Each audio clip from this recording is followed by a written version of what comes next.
Hello, xin chào các bạn đã quay trở lại với kênh YouTube Review 5 phút.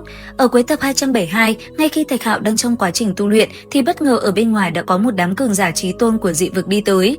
Tiếp theo, ngay khi cảm nhận Thạch Hạo gặp nguy hiểm, đại trưởng lão Mệnh Thiên Chính đã lập tức đi tới rồi dùng thần niệm cảnh báo. Tuy nhiên, Thạch Hạo lúc đó lại đang tu luyện, thế nên hắn đã không cảm nhận được gì hết mà vẫn cố gắng ngồi tại chỗ tu luyện. Thế nhưng cùng lúc đó từ xa, đám cường giả của dị vực đã xác định được vị trí của Thạch Hạo và lập tức lao tới công kích. Nhìn thấy chiến kích của Hàn Minh sắp đâm xuyên qua cơ thể Hoang, từ chân trời kim quang xé rách tầng mây, Mệnh Thiên Chính từ đế quan đạp không bước tới, trực tiếp cắt đứt đòn chí mạng. Năm đại chí tôn dị vực thấy vậy lập tức khép chặt vòng vây, hai đại chí tôn phong tỏa cấm chế bên trong thiên thú xâm lâm, ba vị chí tôn còn lại trấn giữ ở lối ra của xâm lâm, chặn đứng trước sau tạo thành thế bắt ba trong hũ, tự cho là đã nắm thóp mọi đường lui của Mệnh Thiên Chính. Nhưng đâu biết rằng đại trưởng lão đã sớm nhìn thấu toàn bộ âm mưu này, biết rõ là cạm bẫy nhưng vẫn không thể không vào cuộc. Thạch Hạo là truyền nhân mà ông đã dốc hết tâm huyết bồi dưỡng, lại càng là hy vọng phá cục duy nhất trong tương lai của Cửu Thiên.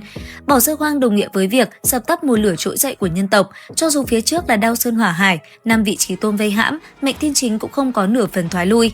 Trong lúc nguy cấp, Thạch Hạo trực tiếp lấy ra hai đại chí bảo là Đại La Kiếm Thai và Dương Gỗ Mục hoàn chỉnh, sau toàn bộ vào tay Mệnh Thiên Chính để phòng thân. Hai món thượng cổ chí bảo lưu quang quấn quanh, lập tức bù đắp khuyết điểm chiến đấu của đại trưởng lão, tử cục bất lợi vốn có bỗng chốc xuất hiện, cơ hội lật ngược thế cờ. Cảnh tượng bùng nổ nhất trong đoạn trailer không gì khác ngoài việc Mệnh Thiên Chính thiêu đốt tinh huyết bản nguyên chí tôn của bản thân. Mái tóc trắng già nua trong nháy mắt hóa thành màu mực đen, thể thái từ một lão già xế chiều lột xác trở về trạng thái trắng điên đỉnh phong.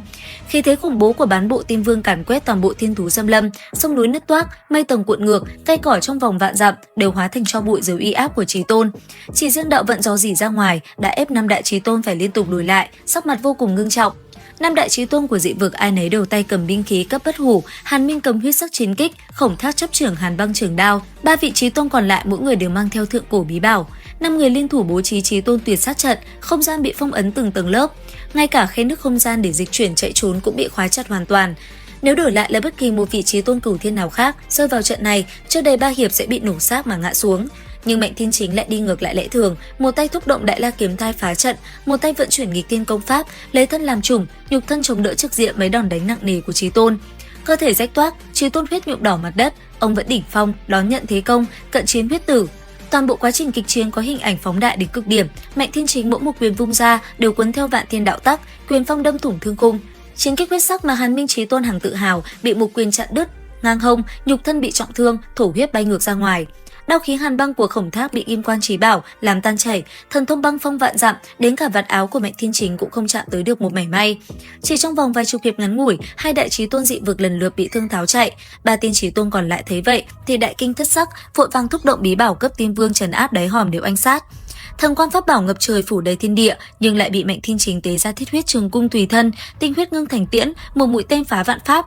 Nơi mũi tên đi qua, pháp bảo liên tục nổ tung, đạo cơ của các chí tôn dị vực đều bị chấn động đến mức tổn hại bởi thế tên.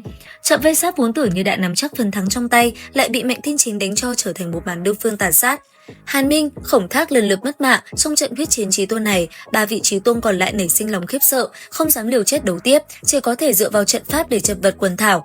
Mệnh Thiên Chính bản thân trọng thương, bản nguyên chí tôn tiêu hao quá nửa, con đường thành tiên một lần nữa bị tổn hại, nhưng ông vẫn tử thủ bảo vệ Thạch Hạo bên cạnh. Vừa đánh vừa vững bước đột phá vòng vây hướng về phía đế quan, lợi dụng sự nhiễu loạn từ khí tức của cổ thú đang ngủ say trong thiên thú xâm lâm, ông đột phá vòng vây mai phục bên ngoài, mang theo Hoang thành công thoát thân. Âm mưu ám sát được dị vực lên kế hoạch ròng rã suốt mấy tháng hoàn toàn đổ sông đổ bể. Trận ác chiến này không chỉ chém chết hai tên chí tôn dị vực, trọng thương ba tên cường địch, mà còn đập tan dạ tâm cự công đế quan trong thời gian ngắn của dị vực. Nhưng cái giá phải trả cũng vô cùng thảm khốc. Mệnh Thiên Chính thiêu đốt tinh huyết, tổn hại đến tận gốc rễ, giai đoạn sau cần phải bế quan điều dưỡng trong thời gian dài.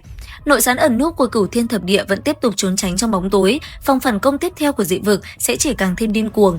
Cuối đoạn trailer, chúng ta thấy cảnh tà dương nhuốm máu huyết sắc, Mệnh Thiên Chính toàn thân đầy huyết, sừng sững đứng trên thành lầu biên quan, chiếc dương gỗ mục trong tay khẽ run rẩy. Không ai biết bí mật thành tiên bên trong chiếc dương đó sẽ còn lôi kéo ra bao nhiêu trận đại chiến chí tôn nữa. Con đường nghịch thiên của Hoang định sẵn là sẽ đi kèm với những cuộc sát phạt vô tận, bởi thế mà tiếp theo sẽ còn chiến. Vậy thì tập 274 sẽ còn chiến đấu kinh khủng thế nào các bạn nhỉ? Theo dõi kênh YouTube Review 5 phút để biết thêm chi tiết các bạn nhé. Xin chào và hẹn gặp lại!